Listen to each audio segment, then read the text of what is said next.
Skidka, ya'ni chegirma bu bitta instrument. Uni to'g'ri ishlatish kerak. Instrument qaysiki bu savdoni oshirib beradigan instrument. Savdoni oshishida juda ham muhim bo'lgan instrument.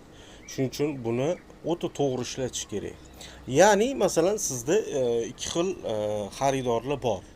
Ikki xil xaridorlar. Birinchisi deylik doimiy xaridorlar, ikkinchisi doimiy bo'lmagan shu одноразовый bir martalik xaridorlar.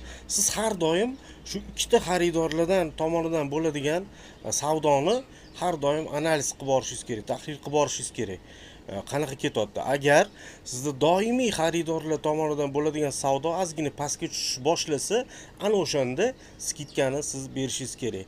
Skidka o'zi ko'proq doimiy xaridorlarga yaxshi ishlaydi. Ya'ni ular bilishadi, ular o'sha sizdan 100 so'mdan o'sha narsani olib yuribdi. Siz 10% skidka deyorsiz, 90 so'm desangiz, shu narsa ishlaydi. Ya'ni doimiy klientlaringiz buni qadrlaydi.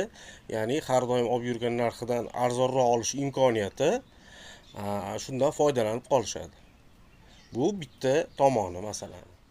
Masalani keyingi jihat shundaki, o'sha doimiy bo'lmagan klientligi nimaga skidka, ya'ni chegirmani instrument sifatida ishlatish xato deyotganim, ishlatsangiz ishlaydi, qanchadir miqdorda yangi xaridorlar sizga kelishadi, lekin buni minus tomonlari, birinchidan siz o'zingizni o'sha mahsulotingizni yoki brendingizni reytingini ozgina o'ldirasiz. Ya'ni skidka qilganingizdan keyin sizni brendingiz begona bo'lgan insonlar nima deb o'ylaydi tashqaridan? Demak, shu ahvoli sal nochorroq bo'lganidan, ya'ni klientlar kamroqligidan o'sha majbur bo'lib tushiryapti, mana demak cho'kyapti degan bitta qanaqadir assotsiatsiya ham hosil bo'ladi. Bu birinchi minusi.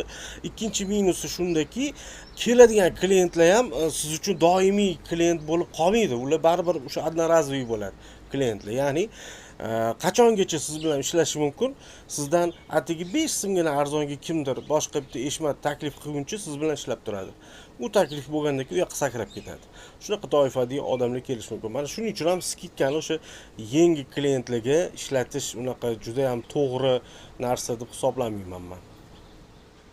Yangi mijozlarni jalb qilish uchun shunaqa o'ylaymanki, men skidka, ya'ni chegirmadan ko'ra o'sha chegirma miqdorida masalan 10% yoki 20% taxminan chegirma qilmoqchisizda, o'sha foiz miqdorida o'sha mahsulotingizga qanaqadir biron sovg'ani qo'shib berish, qanaqadir birdaniga qo'shib berish yoki bir cashback deymizmi, boshqami, xullas chegirma deb narxini pasaytirmasdan bir o'sha narsani o'ziga boshqacharoq usulda qaytarib berish.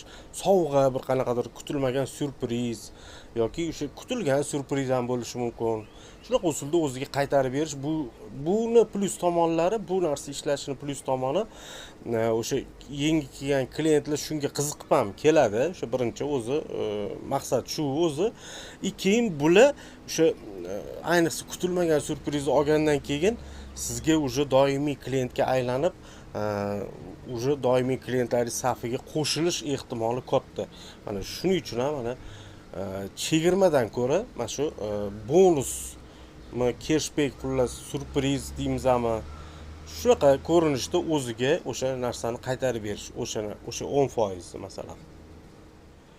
Yana bitta jihati o'sha boya aytganimdek, nima deydi, o'sha ko'proq sotishni, sredniy chekka ko'tarmoqchi bo'lsangiz, shuncha olsangiz, mana buncha chegirma deyishingiz mumkin yoki shuncha olsangiz, mana bu qo'shib beriladi.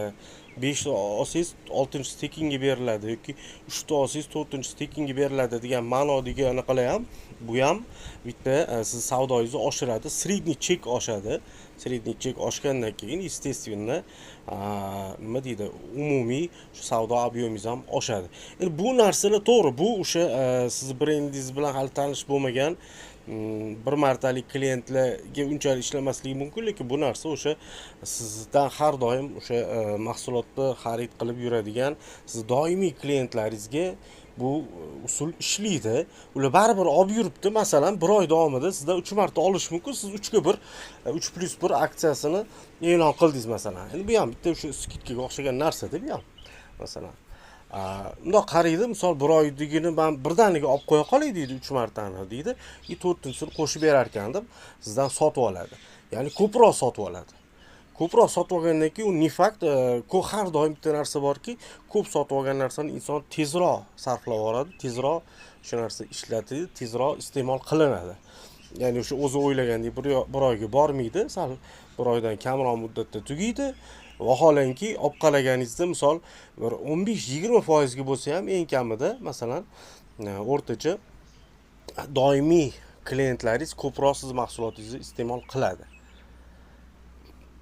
Уже nima deydi, matematik gipoteza bo'yicha aytishimiz mumkinki, demak doimiy klientlaringizdan bo'layotgan savdoyingiz 15-20% ga oshdi degani bu. Shunaqa. Ya'ni mana bitta zadachani bajaryapti bu ham. Yoki yana bitta narsa bor, shu o'rinda buni ham aytib o'tib ketish kerak. Sizda qaysidir mahsulotingiz sotilishi qiyin bo'layotgan bo'lishi mumkin. Shularga nisbatan ham ishlatsangiz bo'ladi bu narsani. Ya'ni ulardan tezroq qutulishi, tezroq ularni pulini yechib olishi masalan. Mahsulot ham uzoq vaqt turgan sari u mahsulot misol uchun oziq-ovqat bo'lmasligi mumkin, qanaqadir boshqa mahsulot bo'lishi mumkin. Nima deydi? 1 oy, 2 oyda bunaqa aynib qolishi yoki buzilib qolmasligi mumkin, lekin baribir har qanaqa mahsulot ham uzoq vaqt turgandan keyin o'zini qanaqadir tovarning vidini, qanaqa qaysidir ma'noda sifatini yo'qotadi. Bu misol uchun, bu agar xizmat bo'lgan taqdirda ham shunaqa. Uzoq vaqt qanaqadir bitta taklifingiz turibdi-da, bu baribir o'zini dolzarbligini yo'qotadi bu narsa baribir. Shuning uchun nima deydi, o'sha narsadan tezroq qutulish uchun ham mana shu narsani ishlatsangiz bo'ladi. Ya'ni aynan chegirma emas u, misol uchun 3+1, 5+1 deganlardek mana shunaqa. Yoki chegirma qilsangiz, o'sha aytganimdek, doimiy klientlaringizga bu narsa ishlaydi. Buni ham ko'rish kerak. U doimiy klientlaringiz shu narsani o'zi oladimi, turib qolgan narsani yoki aynan doimiy klientlaringiz olmagani uchun turib qoldimi? Agar aynan doimiy klientlaringiz olmagani uchun turib qolgan bo'lsa, unda o'tda o'sha chegirma deb bosh qotirmasdan, shu aytganimdek aksiya deb 3+1 yoki 5+1 shu aytganimdek yoki bir narsani olsangiz qo'shib beramiz yoki shuni olsangiz buni yoniga buni qo'shib beramiz deb qiziqtirib shu narsani sotib yuboriladi. Mana bu yerda ham o'sha demak o'sha skidka yoki chegirma degan instrumentimiz bitta qaysidir vazifamizni bajarib, qaysidir muammoimizni hal qilyapti. Mana instrument degani shunaqa, shu bir nimada yordam berish kerak. Ato klassik holatda nima bo'ladi? Chegirma qilsak anaqa bo'ladi deyshadi. Bo'ldi, hamma narsaga podrяд 10% chegirma yoki podрядga 20% chegirma. Mana shunaqa qiladi. Bu umuman noto'g'ri. O'ylab, kimga nisbatan qilyapsiz, qaysi tovarga nisbatan, nima uchun qilyapsiz? Mana shundan kelib chiqib, ana keyin o'shanga qarab yo'naltirish kerak. Shunda to'g'ri bo'ladi.